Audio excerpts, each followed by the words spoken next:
Salut à vous, j'espère que vous allez bien.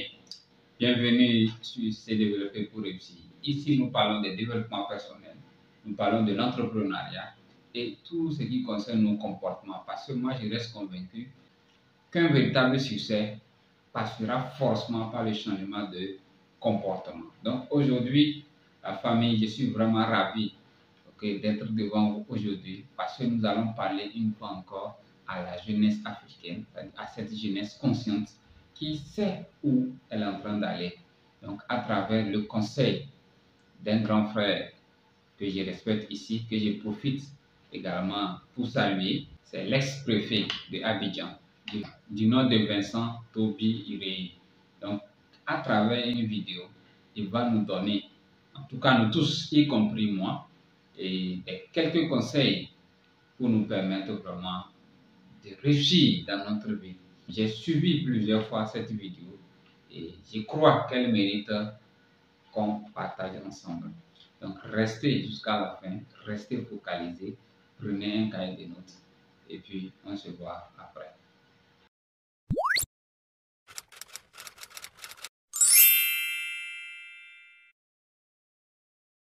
Un jour de juin 1986, arrêté dans la maison avec les parents, les frères, sœurs. Il pleuvait très fort. À l'époque, les saisons de pluie étaient très rageuses. Et puis, mon monde s'est écroulé. La lumière du jour est devenue progressivement noire. Et je n'ai plus rien vu. Quand j'ai ouvert les yeux, j'étais couché de tout mon long sur le sol, avec du sang qui coulait sur mon avant-bras. Je venais de m'évanouir. Et en tombant, j'ai donc frotté le mur et il y a eu cette blessure. Quand j'ai ouvert les yeux, j'ai vu mon père accroupi, en train de m'appeler. J'entendais mon nom. Et je m'étais évanoui parce que ça faisait le 4e jour que mon estomac frêle n'avait pas mangé. Je m'étais évanoui de faim. Et je me suis réveillé. Mon père était paniqué. Misérable parmi les misérables. Nous sommes allés à la pharmacie pour voir s'il pouvait acheter quelque chose. J'ai été marqué par quelque chose qui ne me quittera jamais. Il fallait acheter quelques petits médicaments. Ça coûtait 1500 francs de l'époque. Et j'ai vu mon père, pour une fois, discuter dans la pharmacie pour demander qu'on puisse diminuer le prix de ces médicaments-là. Et comme c'est une pharmacie, il n'y a pas Barca ni Guassou là-bas. Et il a demandé s'il pouvait avoir un comprimé de la plaquette pour pouvoir aider son fils. Et ce sont des souvenirs qui vous marquent à jamais dans tout votre parcours de vie. Je m'appelle Vincent Toby Irei. Je suis le préfet d'Abidjan. Et si vous voulez tous les titres, pour éviter les confusions, je suis préfet hors grade, préfet de région, préfet du département d'Abidjan. J'ai la lourde charge de conclure cette série de présentations. Donc j'ai la responsabilité de conclure ces débats. Et je voudrais arriver sur mon enfance. Revenir sur mon enfance. Je disais que dans mes attributions, il y a une bonne partie de sécurité. Et vous aimez ça, jeune. Vous nous voyez, le lieutenant-colonel dans sa tenue d'apparat, les jours solennels, les jours d'indépendance. Vous nous voyez dans nos grands costumes, tenus d'apparat, avec des galons partout, et vous rêvez. Mais savez-vous que derrière ces tenues d'apparat, il y a des écorchures du corps, des blessures, des difficultés d'enfance, des reniements. Est-ce que vous savez que derrière ces tenues d'apparat que vous voyez, que vous enviez, il y a toutes les bêtises qui ont été faites, les maraudages, les petits coups bas dans les maisons, les petits métiers, des échecs. Est-ce que vous savez que derrière cet habillage, ces voitures au vide blindé, il y a toute la souffrance qui a été subie pour arriver là. Tous les échecs et des moments de doute total où on a pensé arrêter toute notre vie pour faire autre chose. Notre enfance a été difficile et longue. Vous savez ce qu'on appelle les vautours? Vous connaissez les vautours? Nous étions des vautours. Et pour se moquer de nous, on disait des vautoureurs. Et les vautoureurs, pour ceux qui ont un certain âge, qui ont la cinquantaine ici, ce sont ceux qui allaient manger les restes des repas dans les internats. quand les élèves mangent à l'internat, les restes qu'on ramasse sur la table, il y en a qui vont manger, cela s'appelle les vautoureurs. Et nous, on était vautoureurs. Et on mangeait ces restes de repas. Et ce ne sont pas des mythes, parce que les témoins sont là. Je dirais, il y a beaucoup de hasard aujourd'hui. Parce qu'un hasard qui me rappelle ce souvenir, c'est quelqu'un que je venais de rencontrer à tout hasard devant l'hôtel et qui m'a montré la photo quand j'étais au CP1, qui est avec moi maintenant, où nous faisions tout ce parcours difficile. La vie est un peu plus compliquée que ce qu'on voit. La vie est un peu plus compliquée que ce qu'on désire, qu'on regarde, qui nous omnubile. C'est plus compliqué que tout ce que vous avez comme fantasme, comme mythe de réalisation. Et mon parcours, comme tout le monde l'a expliqué ici, a été difficile, tout aussi difficile. Mon parcours a commencé, comme je vous ai expliqué, et j'ai fait un lycée de campagne, une école primaire publique, EPP. Et vous connaissez EPP, ça n'existe pas aujourd'hui. Vous avez tous vos enfants aujourd'hui dans les écoles privées. Et on a fait EPP, avec les instituteurs de gros bois. Il y avait des bois qui s'appelaient piment, il y en a qui s'appelaient caïman. Vous n'échappez pas. Soit vous avez le piment, soit vous avez le caïman, mais c'est un gros bois qui va vous frapper. On a fait des EPP. Et on a avancé comme il fallait. Et avec des kakis qu'on pouvait utiliser pendant 3 ans. Il y a un moment où vous êtes tellement assis sur le kaki qu'il devient fin ici. Si vous asseyez trop, ça va déchirer. Donc vous asseyez avec délicatesse. Vous marchez avec sobriété, avec élégance. Mais la finalité, c'est de ne pas déchirer le kaki. Et donc nous sommes partis, comme tout le monde, à l'université, à l'ENA, avec la rage. Parce que ce que je dois dire, c'est que quand j'ai vu mon père demander pardon dans une pharmacie pour acheter un comprimé et qu'il n'a pas pu avoir ce comprimé, on est retourné à la maison, je lui ai dit, ton arrière-grand-père a légué à ton grand-père les difficultés et la misère.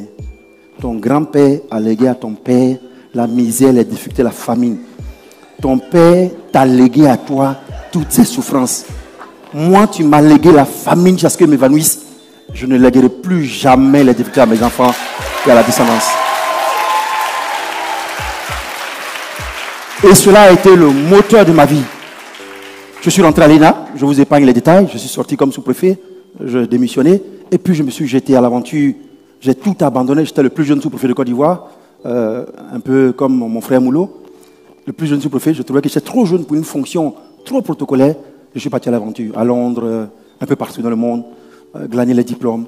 Je suis rentré dans une organisation internationale et j'ai fait toute l'Afrique, mais également beaucoup de pays au monde. Beaucoup de pays, en tout cas tous les grands pays du monde.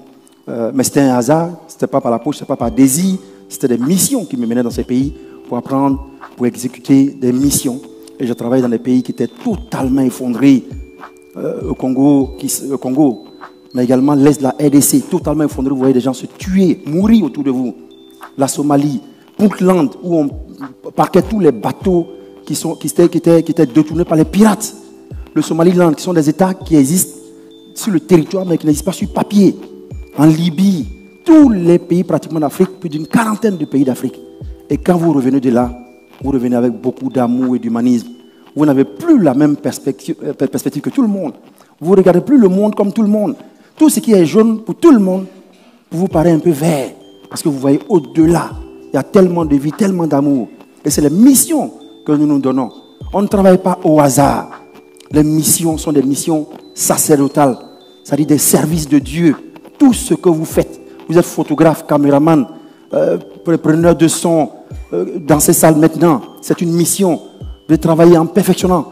Et nos missions, c'est la vie de tous les jours. Quand on descend dans les bas-fonds, apporter de l'espoir. Quand vous serrez une vieille femme dans votre main et qu'elle vous dit de toute sa vie, elle n'a jamais salué une autorité, vous avez ajouté quelque chose à la vie de quelqu'un. Vous avez transformé son mental. Vous avez transformé sa relation avec le service public. Et je vais donner 3 exemples rapidement. L'Ami des Fous est ici. Et donc, moi, le président de l'Ami des Fous, je suis allé donc dans ma mission de contrôle de l'hôpital psychiatrique de Benjerville.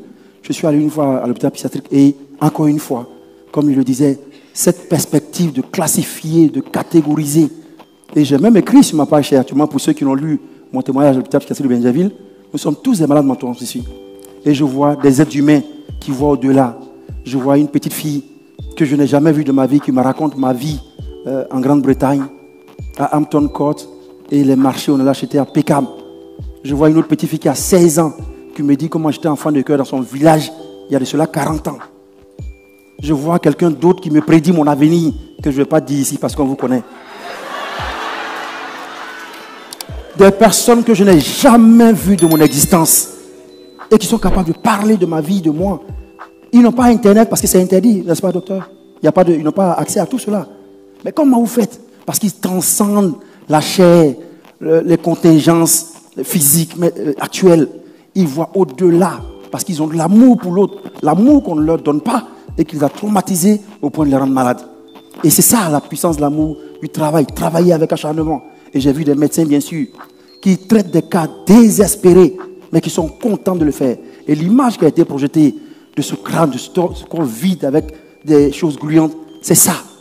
Avoir l'amour et affronter ceux qui n'ont plus d'amour des autres. C'est très important. Hier, j'ai vu sur Facebook, un ami m'a appelé. Il m'a dit, regarde, il y a quelque chose sur Facebook, sur ODCI. Je suis allé voir, c'est une jeune femme qui fait un témoignage. Une jeune femme qui est passée à mon bureau et que j'ai rappelé parce que je le fais, j'ai la liste de ceux qui sont passés, j'appelle. Le simple fait d'avoir appelé quelqu'un pour dire, ah, vous êtes passé à mon bureau, de quoi s'agit-il? Elle allait publier sur Facebook, elle n'a jamais vu ça. Et puis elle vient me dire, elle a 4500 likes, les gens étaient contents, 700 commentaires. Mais avec amour, vous faites des petites choses naturelles qui deviennent extraordinaires. Alors que c'est votre travail. C'est ce qu'on devrait être. C'est ce qu'on devrait faire. C'est ce qu'on devrait faire. On peut faire ça avec amour. Et on a toujours peur, je l'ai dit hier dans une vidéo, on nous dit toujours, non, toi tu crois quoi, tu veux jouer les gentils, tu ne changeras pas le monde. Mais le monde change tout le temps. Regardez, j'ai un casque, je parle, vous m'entendez. Il y a même peut-être un Facebook direct, quelqu'un qui est en Chine, au Népal. Les amis de Bachelet à 40 ans nous voient depuis la Chine. C'est l'invention. Regardez comment il a détruit tous les obstacles, tous ceux qui sont là. On change le monde, c'est pas vrai. On peut avoir un monde qui est bien, qui est beau. Je suis allé encore une fois dans mes missions, une fois en Australie, où j'ai travaillé pendant quelques temps. Et je suis allé, j'étais à Perth. Et je suis allé une fois sur un marché.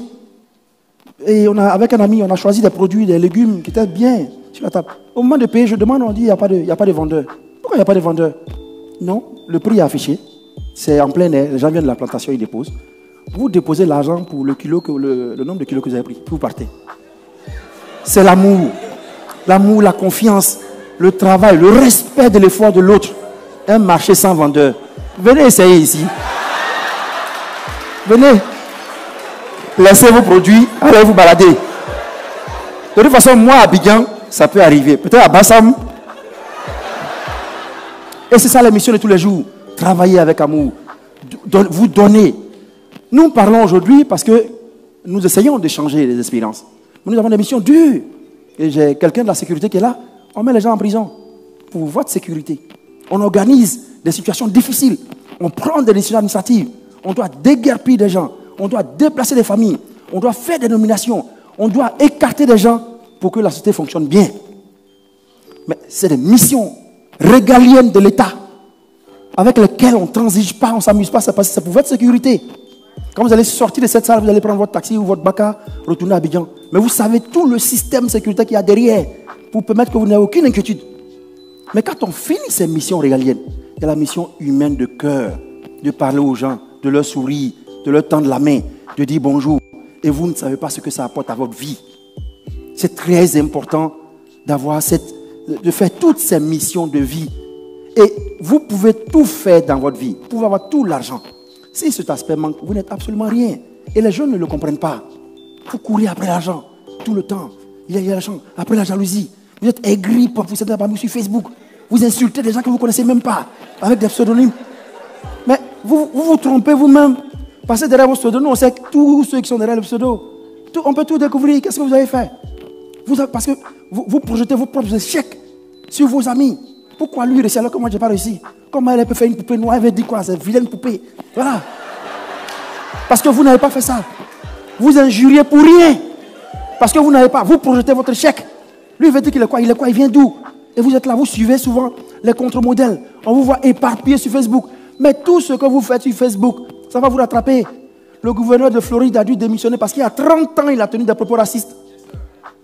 Et il y a 50% des jeunes Américains qui sont admis à des interviews, mais qui échouent.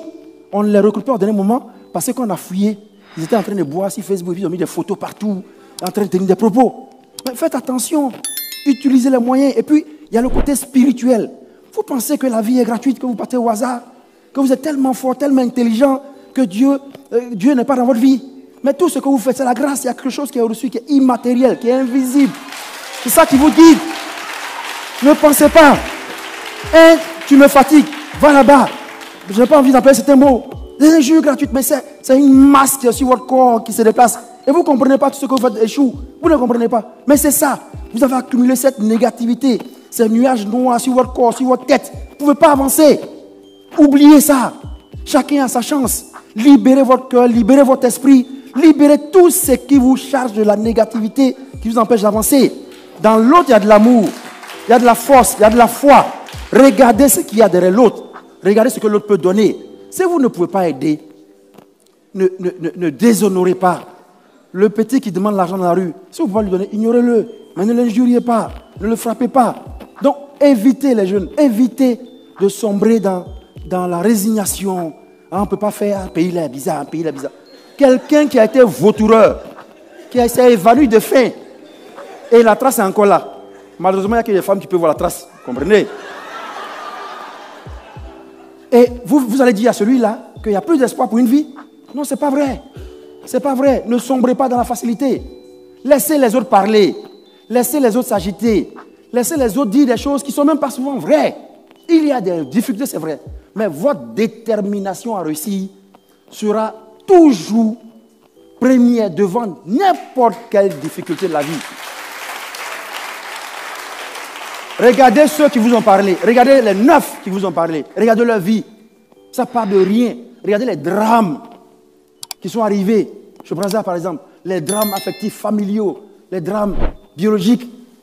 Regardez tous ceux qui ont parlé. Comment ils sont arrivés à surpasser tout ce qui les prédestinait à échouer. Et c'est ce qu'on vous demande. Nous sommes là pour ça. Nous ne sommes pas venus parler de nous en tant qu'individus. Si nous étions là pour parler de nous, il y aurait toutes les épaulettes avec les étoiles partout. Nous sommes venus parler de nous, de notre amour, de notre vie et de vous. Parce que ce pays, c'est vous. C'est demain vous qui serez les présidents, les premiers ministres, les DG, les créateurs, les docteurs, les ingénieurs, les artistes, les diguiers très célèbres. C'est vous. C'est votre vie. Donc n'en doutez pas du tout. Et le philosophe disait, rien de grand ne peut se faire sans passion violente. Et la raison elle-même les a incrustés, donc les passions, dans notre corps, comme autant de ressorts de notre existence. Soyez passionnés, vivez une vie saine, allez toujours plus haut, parce que vous êtes forts. Foncez sans jamais vous arrêter. Et je répète, les Anglais le disent, the sky is your limit. Merci beaucoup.